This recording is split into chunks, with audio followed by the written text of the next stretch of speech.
All right, today we are going over the 7 easy steps to purchasing a home. Step 1, meet with your realtor. So, meeting with your realtor is the most important step. They are like the quarterback of the team. They know all the plays, they know all the vendors that you need to work with, the best lenders, the best contractors, the best handyman. Anything that we might need to do or know about, your realtor is going to be the person that can help guide you through all of those things. They're also going to know the neighborhoods and where to find the homes that meet the needs that you have on your wish list when buying a home. Step number 2 is going to be meeting with a lender to get a pre-approval letter. Yeah, so this step right here is so crucial. Your realtor could help you find a lender if you already don't know a lender. There's differences in lenders. Not all mortgage lenders are created equal. So getting a pre-approval letter, you shouldn't go look at homes if you don't have this. You don't know how much money you have to spend. You don't know what your monthly payments are going to be. You don't know any of the financials without meeting with a lender. So this is so important. Just like you wouldn't go on a shopping spree not knowing how much money is in your bank account and if you can pay your rent and if you can feed your children and all these things. So meeting with a lender is crucial. Also, a lot of sellers will not let you even go view homes without having that pre-approval. Why would they want a bunch of strangers just going through their house?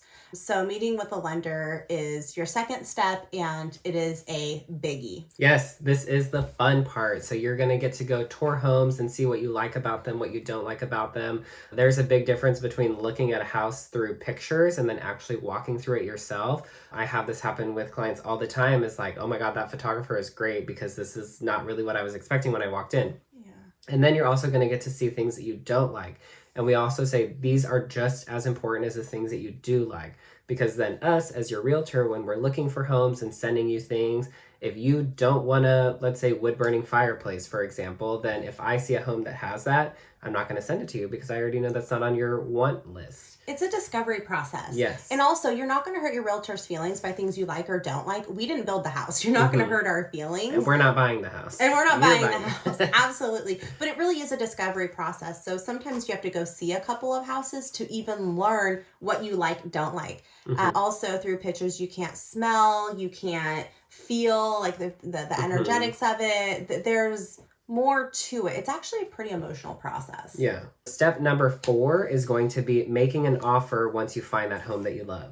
Yes. So the offer process has many determining factors, and it's as unique as you are. So based off the information that we got from the lender, plus your unique situation, is how we're going to write this offer. There are a lot of terms and conditions within the offer. So having those consultations with your realtor, your meetups, sharing the proper information when your realtor asks questions are all setting you up for a successful offer that is both beneficial to you and the seller. Next up, negotiating the contract. So this kind of goes hand in hand with what Nicole is saying, is you want to have a realtor who understands that contract in and out to be able to negotiate the best terms for you. Just because you submit an offer doesn't mean that it's going to be accepted right away. Sometimes you might go back and forth with the seller to make sure both people are happy with what is getting offered and accepted.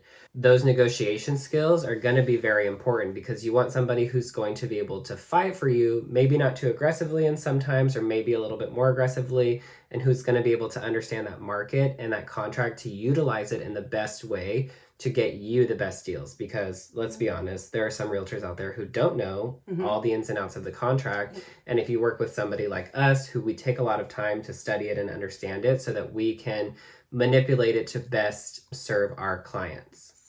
So the next step is going to be getting that offer accepted. So now that we had a successful negotiation, your offer is now accepted. Congratulations! Woo-hoo. However, the negotiations don't stop there. So once you have an accepted offer, that does not mean anything within the contract cannot be changed.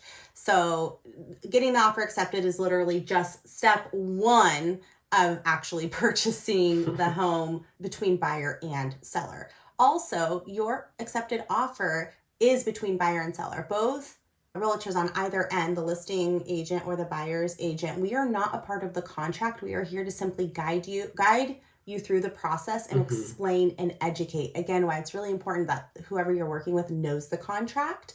Once you find that house, this is just kind of step one to getting you to close on that house and be the owner. Right. So you have your contingencies, you have your buyer investigation, you have your appraisal, you have your loan. You also have to go through the escrow process, not for anything for you to stress about, but just know that it does exist. Yes. So it's just kind of the time period from, escrow is the time period from when you get your offer accepted and when it closes, which leads us to the final step. Yes. Closing on your home. You get the keys. You are now the homeowner. And I think that is, outside of everything else, the most exciting part and the most thrilling part for us.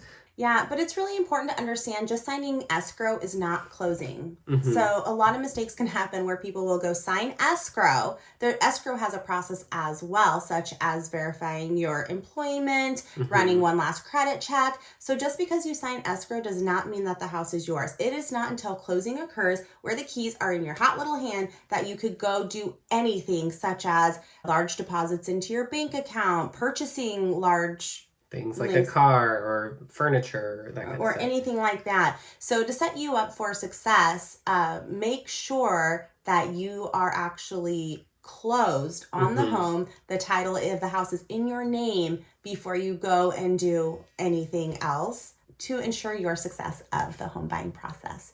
If you have any questions, please comment below, reach out to us. We would love to answer any questions you have, and we'd love to hear from you. So. Yep. Like and subscribe.